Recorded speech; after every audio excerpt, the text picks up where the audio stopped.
Hi, this is Dave Garski from GuitarLessonsOrlando.com. Today's lesson is about common chord progressions. Now, these are chords that you can use in songwriting. You'll find them in many popular songs, rock songs, blues songs, country songs, you name it. A lot of these are going to be the regular cowboy chords that we know, beginner chords. Okay, so the first chord is going to be C. Second chord is going to be a G with a B bass,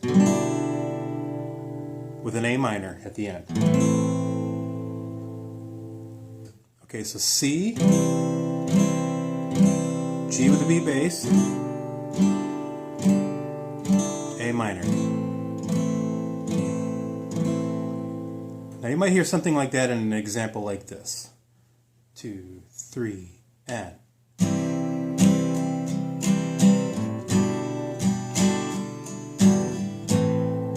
I'll add 2 extra chords.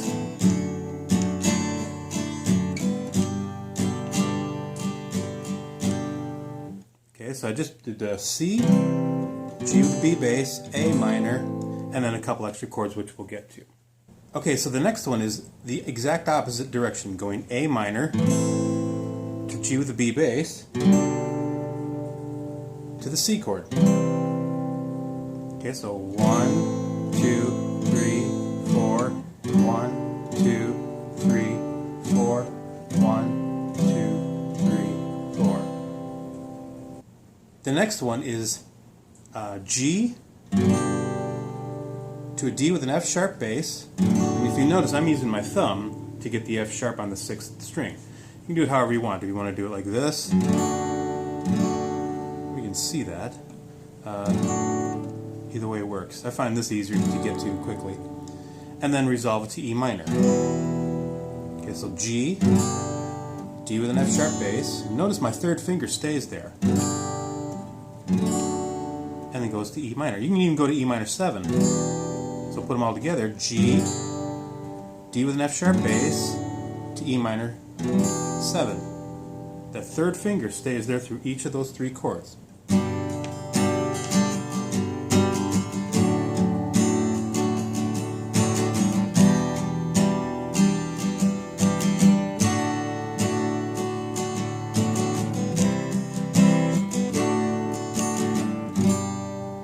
That would be an example that you could use there. Okay, so the next one is the opposite direction, going E minor to D with an F sharp bass to G. Now some people will play like this and play it like with an open E and give us like a D9 chord with a F sharp bass. So let's hear what that sounds like.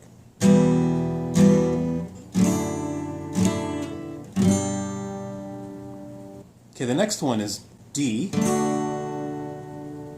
a C add 9. Notice my 3rd finger stays there for both of those chords. And then to the G with a B bass. And then to an A7. Let's do it again. D, C add 9, G with a B bass to A7. Here's an example of it sounding like a song.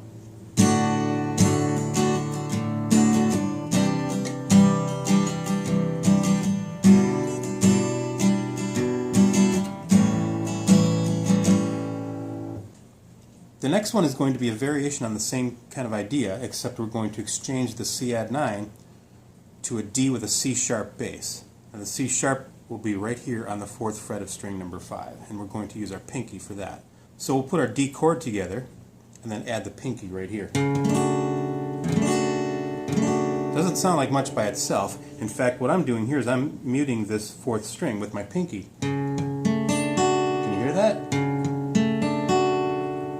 Okay, so the progression is going to go D to D with a C sharp bass to G with a B bass back to A7.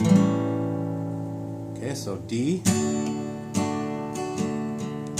with a C sharp bass, G with a B bass, it's back to A7. Okay, so the next one is going to do sort of a inside transition. The root notes are going to stay the same on a couple of these coming up. So here's the C chord, And we're going to go to C major 7 by just taking the pinky off. And then we're going to go to C7. And then resolve it to F. I know which song that sounds like to you. Okay, so I'm going to play it again.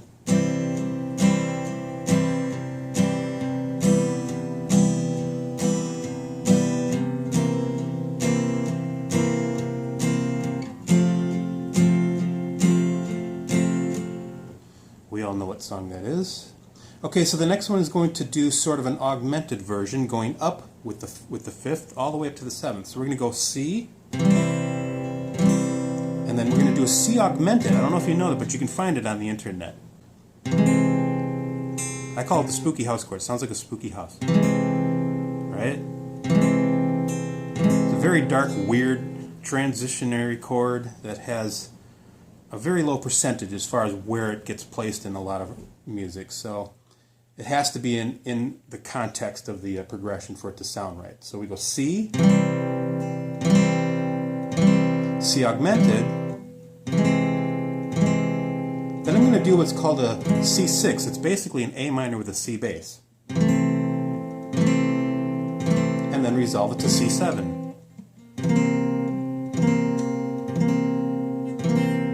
Okay, once again, C, C augmented, C6, and then C7. I'm sure that sounds like something too. There's all kinds of variations on going from the major triad to the augmented triad to the 6th chord and then the dominant chord. So that's a very common thing. The next one is going to be kind of like what we just did with the C and the C major 7. We're going to this time do it on D. And this again sounds like a specific song that we probably all can recognize. D to D major 7 to D7 and then resolve to G.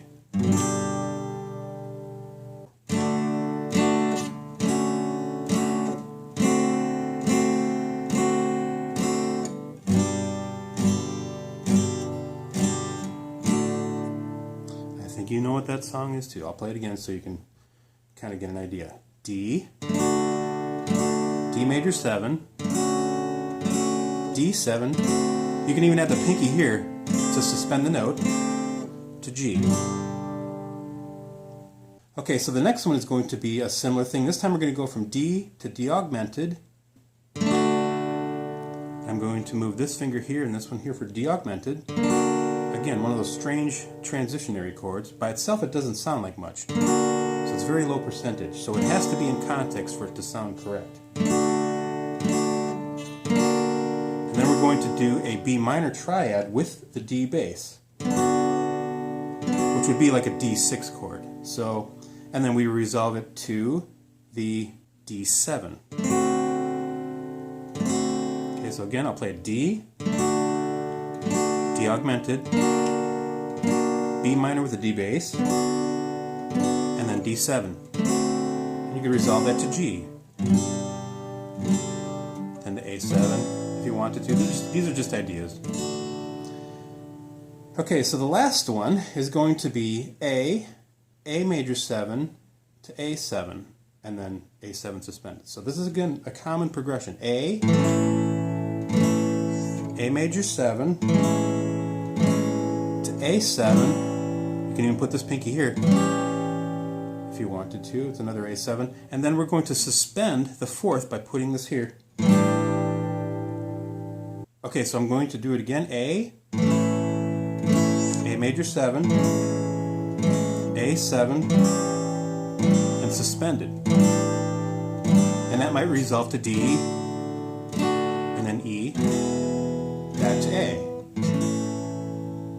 Okay, so that's kind of an idea of a few things that you can use if you're doing some easy songwriting, some transitionary ideas in context with chords that you normally wouldn't use by themselves. Hope you enjoyed. I hope you learned something. By all means, share, comment, and like, subscribe, whatever you want to do. I appreciate your comments, and I'll see you next time. Thanks.